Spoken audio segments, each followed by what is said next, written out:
Hi, my name is Cynthia Evans with Simplifying Social Security.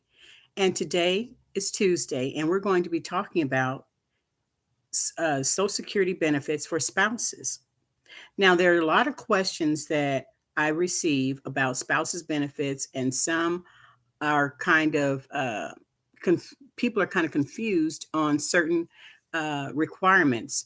They get spousal benefits along with ex-spousal benefits confused, and when can I draw benefits? What if my spouse is not receiving benefits? Can I still draw benefits off of that record?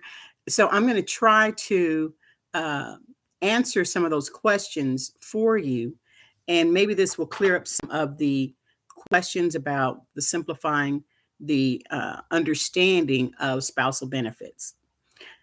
So let's get started.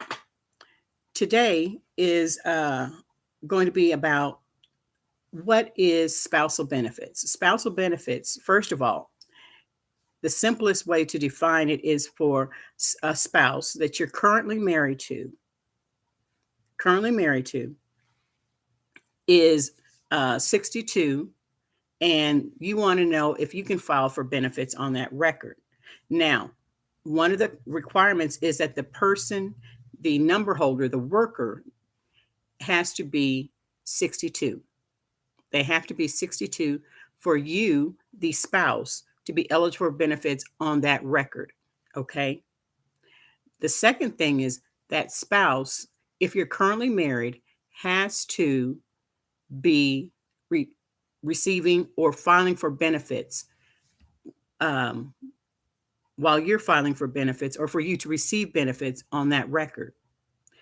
You cannot file for benefits on your spouse's record if they are not receiving benefits. Now, I'm talking about people that are currently married. People that are currently married. So let's say you're 62, your husband is 59, or your spouse is 59. You are not able to draw benefits on that spouse's record if they are not of retirement age and drawing benefits, or of disability receive benefits. But right now I'm talking about retirement. So if your spouse is not of age and they're not eligible for Social Security benefits, you cannot file for benefits on that record. Now, if you're 62 and you have worked enough and paid into Social Security enough, and your benefits are not, your earnings are not exceeding the limit of 19,560, which is what you're entitled to work and earn without it affecting your Social Security benefits, then you can file on your own. But you cannot file as a spouse on that record if that a spouse, if your spouse is not of age. Okay. So one of the things is you have to have a spouse that is of age. They also have to be receiving Social Security benefits. And we're talking about retirement now, your benefit own cannot be your PIA, the primary insured amount. Your unreduced amount cannot be more than half of what your spouse's um, primary insured amount is. So let's say your spouse's benefit amount, primary insured amount, is $500. $1,000. Let's make it even, $1,000. Now your unreduced amount at full retirement age, which is what we call the primary insured amount, is 510. Your amount on your own is more than half of your spouse's uninsured amount, which is 1,000. So you would not be eligible for benefits on that record because their unreduced, half of their unreduced amount is 500. Since their unreduced amount is 1,000, you take half of that, 500. But your unreduced amount is 510. You would not be eligible for benefits on that record as a spouse. as long as that person is living. Well, let's say that same person, their benefit unreduced amount, the primary insured amount is $1,000, but yours is unreduced amount is $300. Okay, then we would look at you filing for benefits on that record. Then we would see how much you would be eligible for benefits. And what I mean by that, we would take into account your age, because we would have to reduce it for age if you're filing under the age of full retirement age. And also, did you have work that they did not take Social Security out of your check? And you might have some offsets where you might receive a pension that is a non-covered pension. That would also take into account reduction in that amount after you look at the half of the $1,000, the full retirement age for your spouse. Take half of that and then compare it to your amount of what you're eligible for unreduced on your own. That's the first thing. Okay. Now, what if you have your marriage has been divorced? You have a divorce. What happens then? Am I eligible for benefits on my husband's record or my spouse's record or my wife's record where we are no longer living together, we're no longer married, there is a formal divorce in play? Am I entitled to benefits? Yes and no. Now, when you're married, there is no, if you've been married a length of time, there's no, you have to be married such a length of time. No. With divorced spouse, you do. You have to be married at least, you have to have been married and divorced where there is a proof of marriage and there is a proof of divorce. But when you are divorced ex-spouse, when you have a ex-spouse, then what you're looking at is you're looking at 10 years of marriage, married at least 10 years. Then you can go ahead and file for benefits as a divorced spouse. Now, what happens if the person is filing for benefits and you don't know, you know that your husband or wife or spouse is out there, divorced spouse is out there, but they are not in communication with you. So if you have, if they file for benefits, what if they haven't filed for benefits? Remember when I said spousal benefits, when you're married, when you are married, you have to have that spouse is receiving benefits or filing for benefits before you can file for benefits. Well, that does not hold true for a former spouse, an ex-spouse. You have to have been married for at least 10 years. Now, if you don't know where that spouse is, but you know they're at least 62, they may be making a whole lot of money and you just don't know, but you're ready to file for benefits. You're 62 and you want to file for spousal benefit, ex-spousal benefits. Guess what? You can without that person already have filing for benefits. You have to have been married for 10 years and divorced for at least 2 before you're eligible to file for benefits on that spouse's record. They have to be receiving benefits. And think about that. That makes sense because when the divorce takes place, you might not have any contact with your former spouse. You might not know what their plans are for work. So what you can do is you can, contact the Social Security office to see if you might be eligible for benefits on that record. Or when you file for benefits, it will ask you through the application about your marriages. If you've had any marriage over 10 years, that's one reason they ask that question. And as you go through and you answer those questions, the Social Security Administration, when it receives that application, either online or if you work with me, we will send that information into the Social Security office. Then the Social Security office can contact you if you do it online and say, listen, you might be eligible for benefits on your prior spouse's record. And they will look up that information, or they will contact you to get an application from you on that person's record. So that is one reason they ask you about your prior marriages that were more than 10 years, because there might be some eligibility benefits for you on that record. They will look at both records and see, look at your own and look at your prior spouse's record and see if there are any benefits that might be payable, additional benefits that might be payable to you. So when you file for benefits and you have a prior spouse that you were married to at least 10 years, and you were divorced from that person for 2 years, that's only if what they call an independently entitled divorce spouse.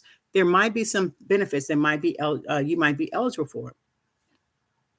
When it will make it a little easier if you have some information about that person. What I mean by that, you might have a Social Security number. You might have some old tax returns that have the old Social Security number on it, or you might know the name, the full name, the date of birth, and the place of birth. That will be helpful for the Social Security Administration to look up that person's Social Security number and contact you. There is some benefits available to you. Okay, so what else do we know about the Social Security Administration spousal benefits? Let me look here.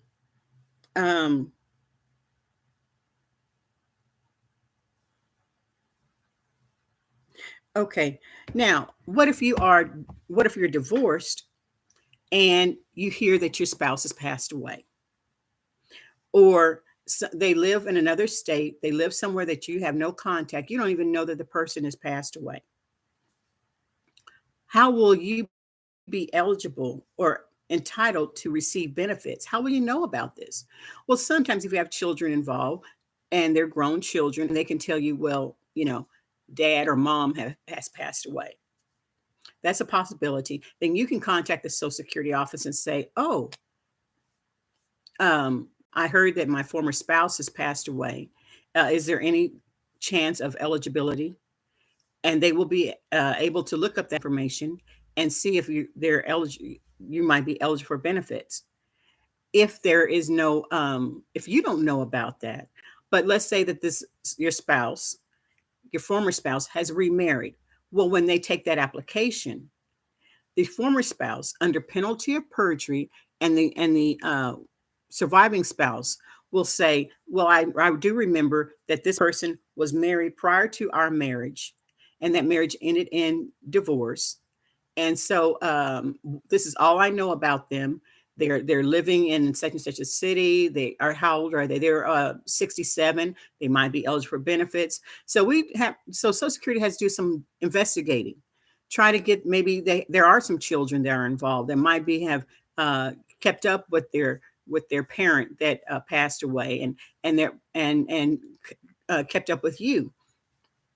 So don't get excited when the Social Security Administration calls you and says there's a possibility that you might be due benefits on this other record. Now, they cannot always tell you why you might be due benefits on that prior record, or do you know a Mr. So-and-so or Miss So-and-so? Yes, we were married and da-da-da. And so they'll have to verify information and possibly take some information from you as to if you're eligible for benefits on that record. Now, if you are currently married, you have also remarried, and you might not be due benefits on that record, even though that person has passed away and you meet the length of marriage requirements and you have been divorced long enough, but you still you might be married where that marriage might preclude you from receiving benefits on that prior spouse's record. There's some things that they'll ask, the Social Security Administration will ask and say, oh, now, if something should happen to your current marriage where that might end in death or divorce, you might be eligible for benefits on the prior spouse's record and your current spouse's record. They would look at it and see which one you would get more benefits off of, or a higher amount. It's not beneficial for them to pay you the amount. Social Security is required to pay you the higher amount off of whatever record you might be entitled to. So these are possibilities that Social Security has to investigate to see if you are entitled to benefits on the records. So that is why people ask, well, why do you ask so many personal questions? Why do you get into my quote, get into my business? Well, the reason is because the law says that there might be entitlement on different records. Okay. So there are things that you have to be aware of that Social Security is investigating and might look into different categories to see if you are entitled to benefits based on what they have about you and your information about your prior marriages, about the children, about your work, because work goes into this as long as you're talking about receiving benefits under the age of full retirement. Okay, so when they ask you these questions, this is what they're asking for, is to make sure that they are covering all the requirements that you are eligible for. Because the last thing that they want to do is to skip or overlook some benefits that that you might be entitled to receive. Now, there are some ways that they can go back and to look at those things. But who wants to go back and look at it? Let's get it done right the first time. Um, but we are all human, and sometimes these things are overlooked. Do not just take it looked at. If you have questions when you have the interview with the Social Security Administration, ask them. My suggestion always is to jot down your questions so that when you have an interview with the Social Security Administration, you can ask them the questions that you have already thought out, and you are able to write down the response, write down the person that you're talking to, write down their contact information, because not only is it an interview for you, but it's an interview for them to communicate your reporting responsibilities, the eligibility benefits that you're eligible for now and might be in the future. If here's another category that you might be entitled to. Let's say that you have a former spouse and they are receiving benefits. Let's say they're receiving retirement benefits. You have a child by that former spouse that is under the age of 16. Your former spouse passes away. Then you would still be eligible for benefits on that record, even though the child, even though you're not married to that deceased person, because you have a child in your care. You have a young child in your care. And let's say, always take into account your earnings. Let's say you're not working. Let's say you haven't paid into Social Security. So now you're eligible for benefits on that record because, not because of marriage currently, because you weren't currently married, but because you have a child under the age of 16 living in your household that you're taking care of. So when you think about just giving cookie cutter answers to Social Security questions, it's not that easy. It's not that easy. So when you're talking about a young person, a young parent with child in care, you are entitled to benefits on that record if that person passes away and you have a child under the age of 16 in your care. I really hope that this has hopefully made it a little bit easier to understand some of the spousal benefits questions that come up. If you have any questions at all, please contact me on my information below. Not only contact me for just the questions, if you need to file for benefits, survivor benefits, wives, widows benefits, any benefits that you can think of and any questions that you might have according to Social Security regulations. About the Social Security regulations, I've had a couple of people call me this week about, I just have a question to ask you. I don't charge for just consultation, but I will charge if we go into the filing for benefits. I refer people to their SSA.gov online account. If you have not created one, please do, because there's a lot of good information there. There's a lot of information that you just need to be aware of, so that the Social Security Administration, um, so that you can be aware of what you're eligible for, and so that you can plan for the future. That is so important. Sometimes we miss out on benefits because we're not aware of what we're entitled to, and we don't know where to go and where to ask people for benefits. Where do I go? What do I do? I called the Social Security Administration this week, asking a question just to verify some information for myself and for someone that was asking me a question. I called the Social Security Administration, get on the phone, and I went through their one question after another question. Answer this, we'll transfer you to this. And I said I needed an agent. Well, I was told there are no agents available. Call back later, and we're busy from in the morning, early to the week, and bye, click. Well, that's really heartbreaking when you sat on the phone for a few minutes. My suggestion to you is, if you have a question, give me a call. My information is on the bottom of this video. Please let me know what I can do for you. Like I said, I don't charge for the consultation, but I will try my best to answer your question where you do not have the problem of just stopping and hung up on. You might have to leave a message, but I will get back to you. I'm prompt, professional, and personal, and I try my best to uphold that. I want you to understand that you're not alone. You're not alone in this journey that you have with Social Security Administration. Thank you so very much for your time, and I hope this has answered any questions that you might have. Now, if you have some other questions, please let me know in the comments. Let me know in my email address. I will do my best to look it up for you. Thank you, and God bless.